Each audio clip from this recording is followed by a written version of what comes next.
Thank you for the kind introduction, and I hope everyone's having a good day.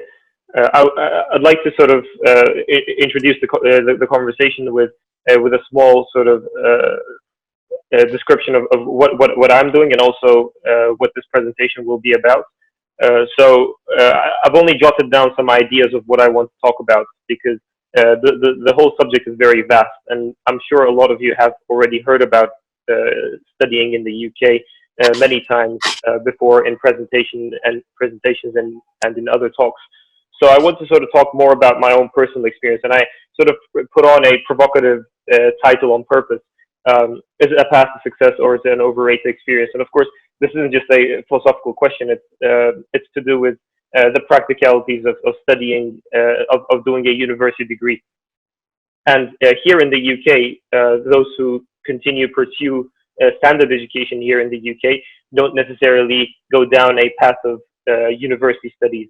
There's other sort of pathways available to them, and a lot of people take that pathway. But I'm assuming as ISB graduates, a lot of us go to university and sort of begin our careers through that pathway. That's why we're going to talk about it. But also, I want to start off with this title because I want to sort of stress that it's not necessarily the degree, the course that you take that leads you to success, but there are many other factors that you will be faced with that will determine whether you have a good experience, whether you have success or not. And this is sort of what I want to mention briefly. So as Mr. Royton said, I'm a graduate of the class of 2014. I was in your shoes, perhaps. I think you're in year 12 now, a lot of you, or year 13. So about 6-7 years ago, probably faced with the same dilemmas, with the same questions, the uncertainty of choosing what to do.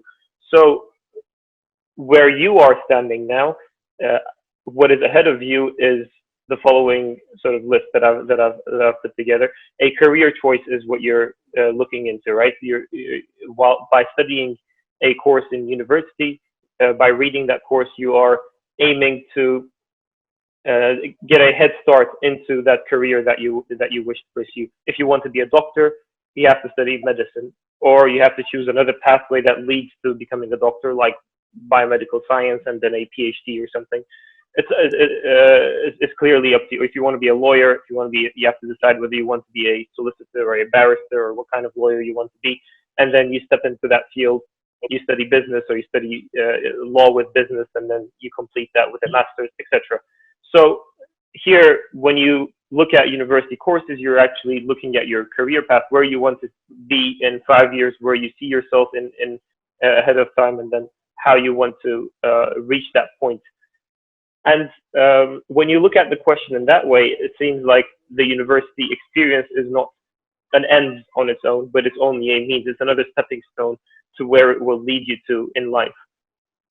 So it's important to realize that getting admitted into university is not a success on its own. So getting an acceptance, getting an offer from university, it's not where it ends. It's actually just a stepping stone, and it's your personal development that really matters. It's what you do throughout your years, how you build up to that moment, and how you make the most of your time on a day-to-day, week-to-week basis, building up to that university experience so that you can get the most out of it, really. And that's why we're going to speak more about it.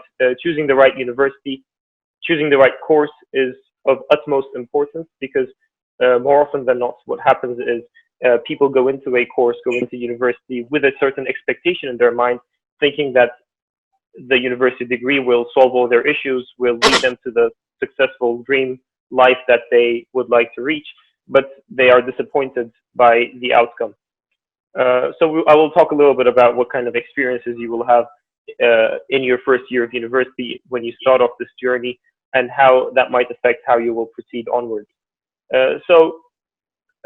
Adding to the point of personal development, starting your learning curve ahead of time is important. That's why it's important to, for one thing, know where you're going, but also look at ways in which you can complement your education, not just through completing your mandatory courses, but extra things you could take. like another outside course that you could enroll yourself in. Even watching YouTube videos that complement your course are important in this aspect. And going into university, as mentioned before, keep your expectations reasonable. Know that it's not the same as a high school course where you have an intensive 16 hours, 20 hours a week, where you're required to learn a certain syllabus, memorize it, know how to do it, and then sit an exam and be done with. It's actually a lot more lighter. It's a lot more flexible, and you're given a lot more personal freedoms.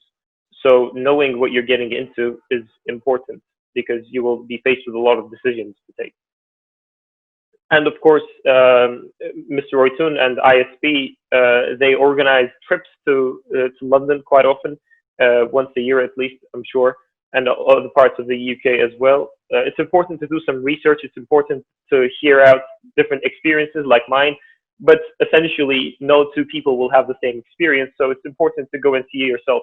Just because I recommended it, just because someone recommends you to go to a certain university or do a certain course, doesn't mean you're going to have a good experience. And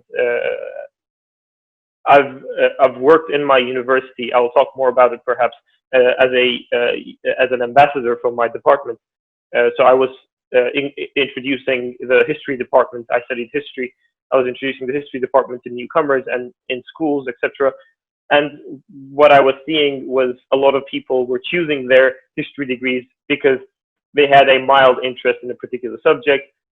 Their grandfather, their auntie who really liked history, who had done a history degree 30 years ago, said it was the best experience in their life. So they walk into it thinking that they will have a similar experience. But more often than not, this isn't what they find. And it's important to go and see for yourself, experience it, go to that university, go to that campus, walk around it. And next, let's talk briefly about what types of universities and degrees are available to you in the UK. I'm sure you've listened to similar presentations before, so I just want to summarize it, be really quick here. There is different university groups in London, in the UK. One of them is called Russell Group. Russell Group universities are actually the top universities. I had notes in this presentation so I could list some of them, but I'm not able to see it in this format for some reason. But just to count some of them, there are Oxford, Cambridge, LSE, Imperial, King's, Queen Mary, UCL. So the top universities are here in this list. 25 universities are represented in Russell Group. And what's particular about Russell Group universities is that they offer the highest standard of education. So they're similar in the sort of standards in which they teach. They have set courses, they have set assignments, they're given ahead of time. Deadlines are given ahead of time. Teaching is done. There are certain office hours that you're entitled to. So when you're given a task, when you're given coursework to do, you're entitled to a certain hours with your tutor. There's a certain staff to student ratio that needs to be fulfilled, etc. So therefore, Russell Group universities have the highest, by far highest, student satisfaction ratings and lowest dropout ratings, even though they're sort of more difficult universities to get into and to continue. So it's worth looking at those universities when you're applying. So there are many different rankings that you will find online, and sometimes different universities might be higher in their rankings in these compared to these universities, but you will find that there's other things that you will need to take into consideration, such as quality of life, campus life, quality of teaching, student satisfaction, etc. Next is the University of London Group. In Russell Group universities, there's universities from all around the UK, like Edinburgh, Cardiff, Glasgow, York, Sheffield, they're all in University of Manchester. But University of London is a particular group. It was actually, it's a group that is meant to compete in standards and in education with Oxford or Cambridge. So it brings together the highest level of teaching within London, and there's a lot of shared resources and shared teaching opportunities. So when you're in a University of London university, so these are King's, LSE, UCL, Queen Mary, etc., you have a lot of shared teaching opportunities. So say you're doing a course at Queen Mary, like I did, history and politics, there's a particular course at SOAS University, School of Oriental and African Studies. You want to study Arabic, you want to study something else, Urdu, a language course. You can get a course in that particular university and get credits counted in for your current course. So it's similar to the way a major or minor might work in American universities. You can pick out courses from engineering, you take a literature course and get it counted. So you're able to do this because of this University of London group that you will be part of. And another thing is you will be sharing supervisors. Everyone will have to do dissertations. So these are final year projects, and these projects are supervised, administered by some of your tutors. So I've written down arts versus sciences. I'm sure a lot of you are thinking of various different subjects. You might have to decide between arts and a science degree. So what is this? It's BSc or BA, the way it's written in front of your degree, Bachelor of Arts or Bachelor of Science. This is essentially a divide. Of course, there's a lot of similarities in teaching, but it's a divide that you can find. It's different courses like medicine or engineering courses will fall into Bachelor of Sciences, and then literature, history, social sciences, business, etc. will fall into arts. You will find that in arts-based courses, you will have a different type of teaching. You will be a lot more flexible. You will have a lot of reading to do, personal work to do, whereas in the sciences, it will be some lab work or tutorials that you will need to follow, etc. So you can look more into that kind of differences. But in either case, you will have to do a final year project, a dissertation, which is a lot of work. It's, for instance, for an arts degree like mine, it could be 12,000 words, so a 50-page essay. Where you have to do in-depth research about a topic that you choose. For that, you will need to work with a supervisor, and you want to find a supervisor who can understand you, who can support you in your field. And being part of a larger group of universities will be helpful because you might not find a supervisor that suits your interest in your university, but you can find it in another university. For instance, for my bachelor's, I was grateful that my supervisor, I had a good supervisor from Queen Mary University. But when I was doing my master's at UCL, I couldn't find a supervisor who could supervise my master's dissertation. So I found a professor in King's College, and he supervised my master's dissertation alongside another tutor who was in UCL. So you're able to do this because you're part of this group. And another thing, just finally, about these different types of universities is whether you're in a campus or whether you're in the city, you're in different buildings. This can also alter your experience of university life. When you move into London or you move into a city, you will have to live in a accommodation. More often than not, you will be provided a campus accommodation or an accommodation by the university, but this will only be for your first year. And then later on, you will have to move in with friends or by yourself in other sort of types of accommodation, rentals or student dormitories. But here, a crucial issue emerges whether you will be close to your campus or whether you'll have to commute because London is a massive city. So you might have to bear this in mind, that if you're one who likes things local and likes to sort of socialize locally, then you might want to consider going to a campus university so that you can have a spot in the campus or near the campus. All right, just moving on. When you first go into university, some of the things that you might want to bear in mind is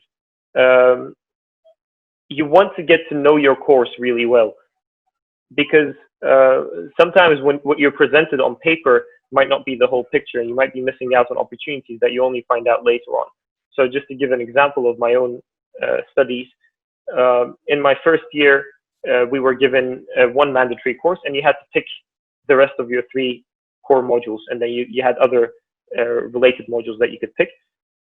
And then in second year, some of the courses, some of the modules that I wanted to pick had prerequisite requirements. So they said, for instance, if you want to do this course, you should have done Pol 101. You should have done politics, introduction to politics. You should have done introduction to international relations if you want to study globalization and security. So I didn't know this until I got to the point where I had to pick these modules. So I was stuck with a shorter option. Obviously, I still picked options that I was happy with. There were 99 courses to choose from in my second year. So quite a large variety, but still, it limits your choices if you didn't know this prior. Such things can occur, or you might have office hours or assessment deadlines. So you're given a student handbook when you move into university, and do have a look at it carefully, I would say. All universities offer societies. What are societies? Societies are kind of clubs that you join, where you find people of mutual interest. So these societies can be of like in Queen Mary there was 170 different societies. In other universities there's hundreds. What they do is they bring together people of mutual interest. This could be all sorts of things. I don't know, embroidery, cookery, film clubs, film societies, cultural societies. Like if you're of a certain ethnicity, the Romanian society can be quite funky. I remember I was part of the Romanian society, and we would have nice in Decembrie celebrations and get-togethers for the National Day, etc. So you could find these things, I suppose. But it's important to find. It's important to be involved. This is my pointer. If anyone's taking notes, you can take note of this point. It's important to be part of the society that is related to your course. So if you're doing a law degree, be part of the law society and try to get involved, because that is where you're going to get the opportunity to network with your professors, with people, and you're going to have a say in your student life, and the student experience. And it's important to be there. If you're distant from the activity that is happening within your degree, within your module, you will miss out on a lot of opportunities. A speaker will be brought in. A company will be inviting certain students for a job placement, for a work experience program. And if you're not part of that circle, then you might miss out on these opportunities. So it's important to be part of the society of the department that you're part of. Something that I can share of my own experience, the history society I was part of in Queen Mary, and we also had a journal, the history journal, which I was following. And on top of that, we actually, as students, started their own society called the Public History Unit, where we sort of did reach out programs, events to the public, sort of getting them involved with history, together with the top professors, who would bring in professors from Cambridge and Oxford and the top universities, and invite local schools and other members of the university to hear more about these topics. So and we also had a journal that we published called The Source. You could do this as well. You could start your own society, pioneer in this. What did this do to us? We got to interact with and get to network with so many high-end professors, which then enabled us to find master's degrees or PhD degrees that we would do with them later on. So I'm going to talk more about it in the next slide, about what kind of experiences you could have. And I will say that it's not about networking, but it's about settling in and actually making connections and associations and friends, really. One thing that happens is, obviously, a lot of you might have restraints to your mobility and to your socializing where you are in Romania, because you're with your parents and you have a certain friend group, a community that you're part of. When you come into another country, a new environment, you have to make friends, and you also have to sort of blend in. So you will find a lot of opportunities there, but you do have to be cautious not to sort of waste too much of your time and energy on some of the more attractive aspects of campus life or university life, which might then distract you from your studies and potential career paths. So this happens sadly quite often, and we've had to, for instance, with the history department as the ambassadors, we had to try to find ways in which we would help socialize history students or students within our department in a way that is more educational and more focused to their studies. So it's good, of course, in your first weeks to go to these parties, to these icebreaker events, etc., to socialize, but it's important to leave it at a reasonable level, I would say. Establishing study routines. Very quickly, you will find that no one is pressuring you to do anything. No one is giving you homework and reminding you of deadlines. You're given a module handbook and you have assessment deadlines, and you might be faced with a 2,000-word essay that is due a few weeks later, and you're not even sure how to do it, and you've run out of time, and you're not able to reach your lecturer because everyone is trying to reach them at the same time. So they're out of office hours, or you can't find the sort of enough support to do it on time, and you will be stuck. So it's important to know when your deadlines are and to establish a study routine within your university. Maybe find a group who you can study with in the library, etc. I did mention commuting a little bit. Some people miss out on a lot of university opportunities because they have to commute from a far distance. Do bear that in mind. And yes, summer internships. It's interesting. Your university year term, unlike your school years, is actually much, much shorter. For most people, it's about 6 or 7 months. So only for 6 or 7 months you have mandatory university. For the rest of the time, you're practically free. And even within these 6 or 7 months, you have a lot of breaks. So you have the Christmas break, you have the Easter break, you have reading weeks, etc. So what do you do with this time? A lot of people go back to their hometowns and they have holiday with their friends, with their families. But sadly, this is kind of the wrong way to go about with it. Of course, you can have your break and you can see your family, but during this long break, it's important to fill your CV in with something that is useful, that is going to benefit you in the long run. So try to look for a summer internship in your first year. For most courses, the first year doesn't count for anything. So your grades are broken up into years. Most of the time, your first year is worth 0% or 10%. Your second year will be worth 30 or 40%. And then your third year will be worth 60% of your grade. So because the first year isn't worth much, people don't really focus much on it. But it's important to actually get a good grade in your first year so that you can apply to a good summer internship or a summer work placement, which will then look good on your CV. Otherwise, when you present your CV after your 3-year university degree, if the person looking at your CV sees your summer holidays to be empty, then this doesn't look very good. They will quickly come to the conclusion that you're not a suitable candidate because you haven't made the most of your time. So with that, it's important to immediately start thinking of a career trajectory. So make the most of some of the opportunities in your university. Every university will have a careers department. Make your way there, prepare a CV together, speak to your careers consultants. You have careers fairs all year long. Attend them, speak to people there, try to do networking. And of course, it's about seeking opportunities.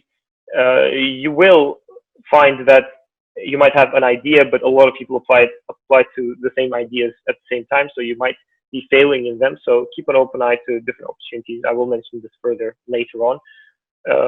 We mentioned internships and work placements and the long summer break. One thing that you might not know, you might not be told, is there are different schemes that are available to you, different programs that are available to you while you're at university. So these are programs that train you or that sort of sign a contract with you right after university or even before that to get involved with their companies. So companies can fund your studies or fund your trainings and then sort of oblige you and then have you continue within their own companies. So these are called graduate schemes and fast streams.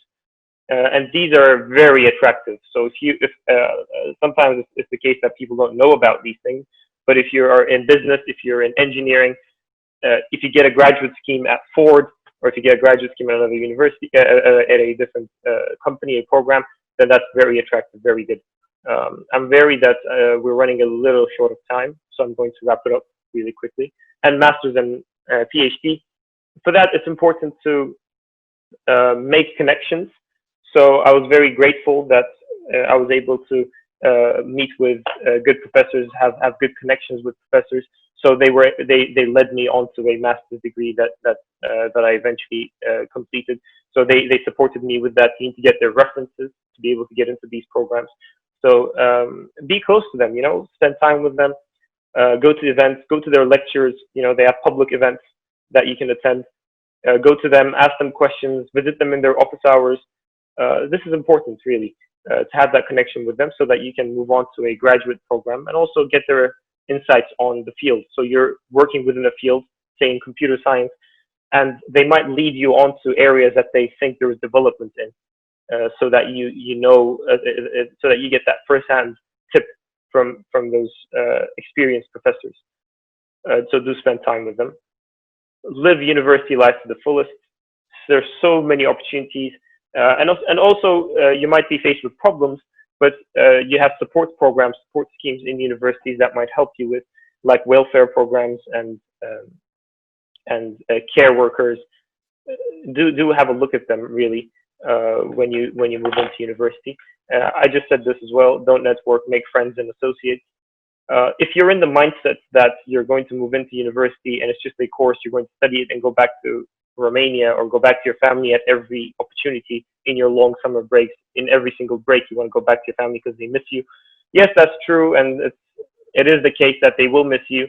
But if you sort of regard your university experience as just one of an investment and just learning and then leaving, then you might not commit to it the way you would have to in order to reach the connections and the network that you want to reach.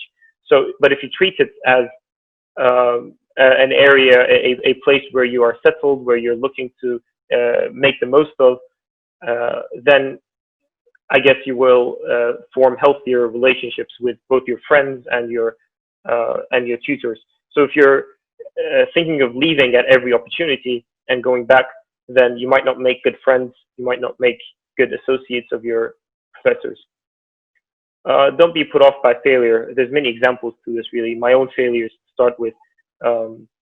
You might apply to tens of internships and work placements, but not get any of them, sadly. But this shouldn't put you off. Try to apply to more. A friend of mine, he's also a graduate of ISB. He's applied to tens and hundreds of perhaps jobs here in the UK, but ended up getting a brilliant job in Romania afterwards. But it's about persistence. It's about knowing that eventually you will find that success, but it's important not to be put off by it totally. Mehmed, I'm sorry for interrupting. Can you hear me? Okay. Yes. We are running out of time.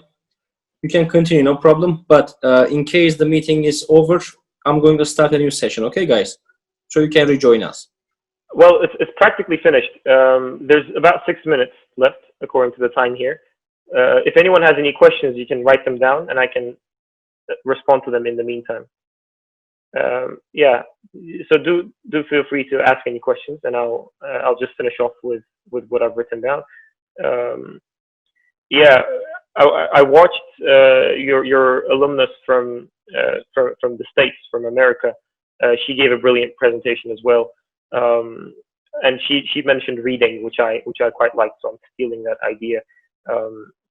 It's really important, whatever degree, whatever course you're doing, that you read around your course, that you do extra reading, that you commit time to learning through reading. So if you started earlier on, then kudos. That will give you a head start, and I'm sure it will benefit you in the long run. But even while you're in the course in the university, make sure that you're reading. And not sort of putting away with your commitments. It's easy to just do the bare minimum and not anything else. Get involved in your local communities. This is connected to the issue of having a mentality to be local, to be there, to be present, rather than just taking the course and leaving. If you commit to your community, to your local area, to your friends, then you will just lead a happier life throughout university and afterwards as well. London is expensive. The UK is expensive in general, so be wary of your finances as a tip. And yeah, keep an eye. So there's a question. Do you think Brexit will affect the class of 2021? It is likely that there will be effects. So the tuition fees might increase the way it seems. There is nothing certain at the moment. But it was announced that I think for class of 2021, loans will be given out. So university fees will be covered by loans, and I'm assuming EU students will be given the same standards as UK students. That's how it seems at the moment, but we don't know if anything will change. So there's this question. I don't know. You receive questions from private chat? This was the only one you had? No, this is the only question. Okay, let me ask my questions. I had to write some messages for a couple of minutes. I hope I didn't miss this part. I hope you didn't mention about them. But for example, comparing to high school, how many lessons, actually lectures, do you have in your bachelor's? If I'm not wrong, it varies from 14 to 16. Correct me if I'm wrong. I know it Total hours? depends on the course, but in general. Yeah, I think total hours, it depends on the course, but mine was about 8 hours of compulsory contact time. But other courses are 12, 14, 16, depending on what course you're doing and what university. But it's a lot less. So a lot less than the workload that you have. It might be more difficult because you have to do independent research and independent work. But essentially, the amount of hours that you have to do is a lot less compared to high schools. But what this does is it might lead people to laziness and to sort of be slacking. But it's important to know that there's always more that you can do, which you can seek. So try to finish, because it's not that difficult. You can try to finish with a first. You can try to get higher level degrees, which will help you with your master's applications and your job applications. Okay. Yeah. One thing that I forgot to mention. Yeah. I mean, if your question is related to it, I'm happy to answer. But there is a support network of ISB alumni here in London and other parts of the UK, which I'm happy to be part of. So when students arrive, I think there's an association as well. When students arrive, you will not be by yourself. Yeah, even if you don't have any peers from your class in ISB at the moment, you will find that those who graduated before you, they are there, and you might end up in the same university as them. And I'm sure, just like myself, a lot of these colleagues will be very happy to help support you and to speak to you and give you a helping hand. Whatever you need. This one was we do have reunions. Question actually. I would ask if brilliant. People who would greet our graduates there at the airport, starting from the airport, help them to find a dormitory, anything, Even so, yes. An ISB alumnus, Emre, he's actually his job is to be the lead alumni association. So he does that. He does greet at the airport, helps you with accommodation, supports you with your course, helps you network with people who are doing the same course. So yeah, definitely. And we do have reunions here in London as well, which I always look forward to. There's actually a great networking, right, with all Lumina schools, but Emre is the person who is doing that for ISB only. Yeah. Yes. Okay, I think we're out of time. We have 1 more minute. I think this was a short question, then we can finish because I didn't see any other question. I think this is a short one. What did you struggle with the most? I always ask this question to our speakers. Or was there something you struggled a lot? A very short answer, please. Yes, I struggled most, I think, with managing workload and I guess finding that communication with my lecturers, because it was difficult at times. But you find your ways if you're willing to. Then if you have good friends, if you make good friends who help you with that, then you'll get through it, hopefully. Okay, Mehmet, if it is okay for you, I'll share your presentation with our students. Yes, of course. And I'll also add your contact details or email address at least. Can you please help them? Of course. Okay, for anything, guys, you can write to me, message me, and I'll be happy to help. We ran out of time. Thank you.